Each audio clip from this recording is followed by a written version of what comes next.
Sebelum Anda menonton video ini, kami sarankan Anda menonton terlebih dahulu sejarah Ekadasarudra bagian pertama. Kami ingin berterima kasih kepada Anda yang telah setia mengikuti perjalanan channel kami hingga saat ini. Kami berharap dengan adanya Hindu Times Channel, kami dapat membantu Anda yang ingin mengenal pengetahuan rohani Weda lebih lanjut. Dengan mengklik tombol like dan subscribe di bagian bawah video ini, Anda telah memberikan sumbangan yang berharga demi kiprah kami selanjutnya.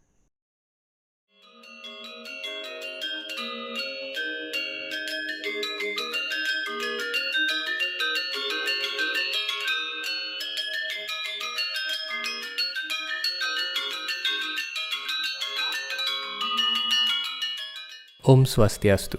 Catatan kronologis yang ada mengenai Ekadasarudra sebelum abad ke-20 bisa dikatakan nyaris tidak ada. Informasi mengenai upacara itu bagaikan tetesan embun masa lalu, hanya termuat dalam naskah-naskah ritual yang berasal dari abad ke-16 pada masa revolusi Waturenggong. Para ahli sejarah Bali menyimpulkan bahwa walaupun Ekadasarudra menjadi upacara terbesar yang dilangsungkan di Bali sejak 9 abad lalu, ada beberapa periode jeda selama beberapa ratus tahun, sehingga upacara ini nyaris dilupakan saat itu. Periode senjang ini menyebabkan berbagai referensi mengenai Ekadasarudra menjadi sedemikian langka, terpecah-pecah dalam berbagai naskah di berbagai wilayah di Bali. Setidaknya ada 3 kali periode senjang di mana Ekadasarudra tidak dilaksanakan dalam kurun waktu 100 hingga 300 tahun. Mari kita mulai dari Ekadasarudra pada zaman Jayapangus, yakni tahun 1179 Masehi. Sebagaimana layaknya seorang raja baru yang gencar merealisasikan program-program dan kebijakan terbarunya, Jayapangus menyelenggarakan upacara besar ini sebagai yadnya agar kesejahteraan dan kemakmuran ada bagi negaranya. Naskah Usana Bali Pulina menyinggung mengenai upacara besar ini di Tohlangkir. Dari uraian naskah pada abad ke-16 tersebut, kita dapat memahami bahwa reputasi Besakih sudah mulai kembali saat itu. Masih banyak referensi rancu mengenai Jayakasunu, ayah dalam Masula Masuli. Beberapa sumber yang tidak otentik menyatakan bahwa Jayakasunu adalah leluhur Jayapangus. Ini tentu mengakibatkan kerancuan. Nyatanya, Jayakasunu memerintah Bali sebagai keturunan kesekian dari Jayapangus. Memang patut diakui bahwa tahun-tahun antara pemerintahan Jayapangus dan Jayakasunu adalah tahun-tahun fluktuatif bagi dunia politik Bali. Di kuartal awal abad ke-13, terjadi serbuan Kediri ke Bali. Untuk sementara waktu, Bali tidak mempunyai pemimpin. Ternyata, Kediri memiliki musuh dalam selimut di wilayah kerajaannya sendiri. Musuh itu dibiarkan tumbuh subur di hutan Tarik, di sebuah wilayah bukaan hutan bernama Majapahit. Akhirnya Majapahit tumbuh bagaikan kanker yang menyerang urat nadi Kediri dan menghancurkannya. Kala itu, Bali lepas dari cengkeraman Kediri, menjadi negara berdikari. Jayakasunu memerintah pada masa-masa akhir tirani itu. Tahun 1343, Bali dikuasai Majapahit. Dan pada tahun 1379, Krishna Kepakisan menjadi raja di Bali, menggantikan Trahwarmadewa yang telah berkuasa selama hampir 500 tahun. Dinasti Kepakisan pun dibentuk. Tidak ada catatan dalam naskah manapun mengenai pelaksanaan Ekadasarudra pada pemerintahan dalam Krishna Kepakisan. Disinyalir bahwa karena situasi politik Bali masih belum stabil, maka upacara ini diduga tidak dilakukan pada tahun 1379. Pada tahun 1479, dalam Waturenggong menjadi Raja Bali, mewarisi kerajaan yang stabil dan makmur. Pada masa pemerintahannya, banyak naskah lontar ditulis. Jumlahnya bahkan ribuan. Para cendekiawan bermunculan.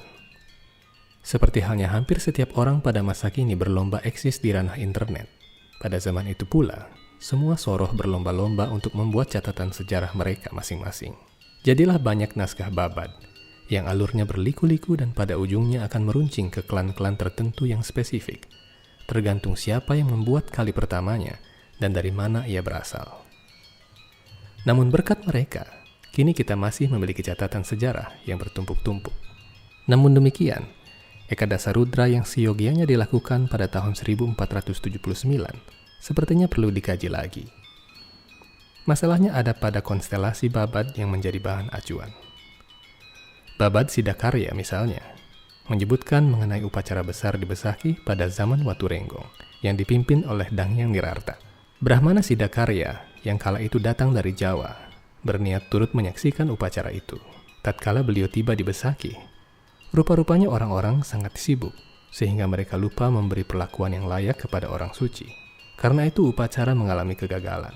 Kemudian Dangyang Nirarta menasihati dalam Waturenggong agar memohon maaf kepada Brahmana Sidakarya. Setelah itu upacara kembali bisa dilakukan dengan baik.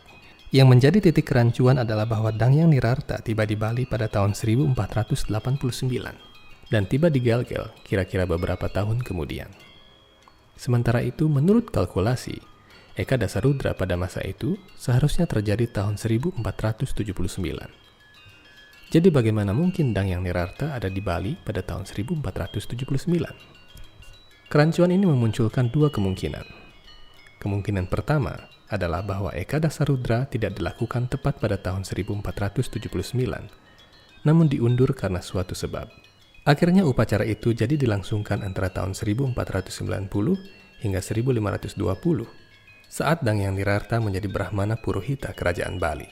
Jika demikian adanya, maka ini cocok dengan uraian dalam naskah Babad Sidakarya. Kemungkinan kedua adalah bahwa Eka Dasarudra kala itu tidak dilangsungkan dan upacara besar yang dilakukan di Besaki saat peristiwa datangnya Brahmana Sidakarya bukanlah upacara Eka Dasarudra. Rasa-rasanya untuk kemungkinan kedua ini tidak bisa dibenarkan karena dengan jelas naskah lontar menyebutkan nama upacaranya, yakni Eka Dasarudra. Jadi kemungkinan pertama adalah yang paling kuat dan bisa dijadikan batu lompatan yang cukup kokoh menuju analisis selanjutnya. Eka Dasarudra selanjutnya seharusnya dilakukan pada tahun 1579 Masehi, saat Dalam Sagening menduduki singgasana Swecapura di Gelgel, menggantikan ayahnya Dalam Waturenggong yang wafat pada seputaran tahun 1550. Kala itu tidak ada peristiwa besar yang mengguncang ranah pemerintahan Bali, sehingga dapat disimpulkan bahwa Dalam Sagening melakukan Eka Dasarudra di Besaki. Alasan lain yang menguatkan hal ini adalah kala itu Dalam Sagening membuat upacara untuk mendiang ayahnya dan mendirikan kawitan dalam di Besaki untuk ayahnya. Awan kelam mulai menghantui pemerintahan Bali seabad kemudian. Selama tahun 1600-an, Bali mengalami kudeta parah. Pemerintahan berguling-guling dan tahta Gelgel mengalami guncangan.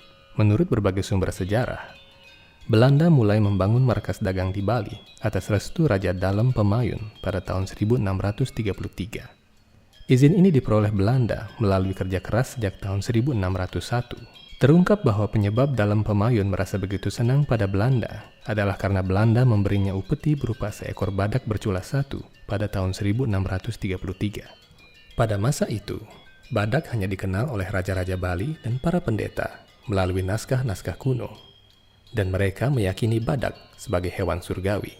Hendrik Brouwer, petinggi Belanda yang kala itu bertugas di Jawa Barat, dengan mudahnya menangkap badak bercula satu di hutan ujung kulon dan membawanya ke Bali. Konon badak itu akan digunakan untuk upacara besar di Besaki. Tidak jelas kapan upacara itu tepatnya dilakukan. Yang jelas adalah, kita bisa menyimpulkan bahwa jarak tahun 1633 hingga 1679, saat di mana Eka Dasarudra seharusnya dilakukan abad itu, sangatlah jauh. Sehingga upacara besar yang dimaksud dalam catatan Belanda ini pastinya bukan Eka Dasarudra. Lagi pula, peristiwa kudeta Maruti pada tahun 1660 yang memperburuk citra aristokrasi Bali dan menyebabkan ketegangan besar-besaran selama 2 abad antara 9 kerajaan bawahan, memperkuat dugaan bahwa Eka Dasarudra pada abad itu sempat dihentikan. Kemudian pada tahun 1779 dan 1879 adalah masa-masa yang kritis pula. Bali mengalami perpecahan internal di sepanjang tahun 1700-an, dan Belanda membuat kekacauan itu semakin buruk pada tahun 1800-an. Jadi selama 3 abad, dari tahun 1600-an hingga 1800-an, situasi Bali tidak memungkinkan untuk diadakannya Eka Dasarudra. Upacara ini membutuhkan kesatuan dan persatuan seluruh elemen masyarakat Bali. Apabila tidak ada keutuhan, kesatuan, dan persatuan dari seluruh elemen masyarakat, mustahil upacara gigantik ini bisa dilangsungkan. Oleh karena itu kesimpulannya adalah bahwa Eka Dasarudra tidak dilakukan selama 300 tahun sampai pada akhirnya dicetuskan kembali pada 1979. Ada satu naskah kuno lain menyangkut Eka Dasarudra yang berjudul Karya Ring Gunung Agung. Anda dapat melihat salinan naskahnya di Gedung Kirtia, Singaraja dengan nomor berkas 460-5.1C. Naskahnya lumayan tua dan harus sangat berhati-hati jika ingin membuka halamannya karena kertasnya yang sangat rapuh. Naskah itu disalin dengan mesin ketik manual zaman Zuandi, menjadi barang yang benar-benar antik bagi generasi zaman sekarang. Dalam naskah itu disebutkan dengan jelas, ada peringatan tertulis mengenai titah para dewata sepanjang hayat sebagai pengingat bagi para pemimpin Bali mengenai agama mereka di Besaki. Janganlah pernah lupa dan janganlah pernah teledor.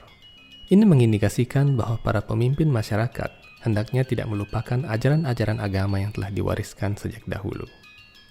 Artinya, watak pemimpin haruslah rohani, tidak semata-mata mengejar kemajuan material, namun malah membuang jauh-jauh sasana dan budi pekerti sebagai umat manusia yang beragama.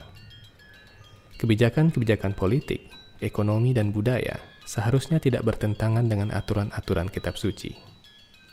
Tempat-tempat suci hendaknya dipelihara, dan para orang suci hendaknya diperhatikan sebaik-baiknya.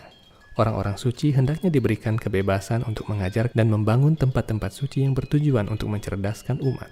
Pemerintah seharusnya bertindak dengan tegas apabila terjadi penistaan terhadap orang suci, tempat suci, atau ajaran agama manapun.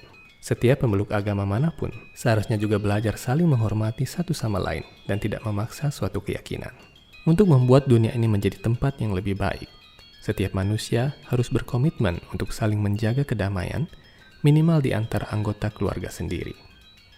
Kedamaian dan sifat-sifat religius di dalam keluarga adalah benih kedamaian dan kehidupan religius di masyarakat, bangsa, dan negara. Om Santi Santi Santi Om.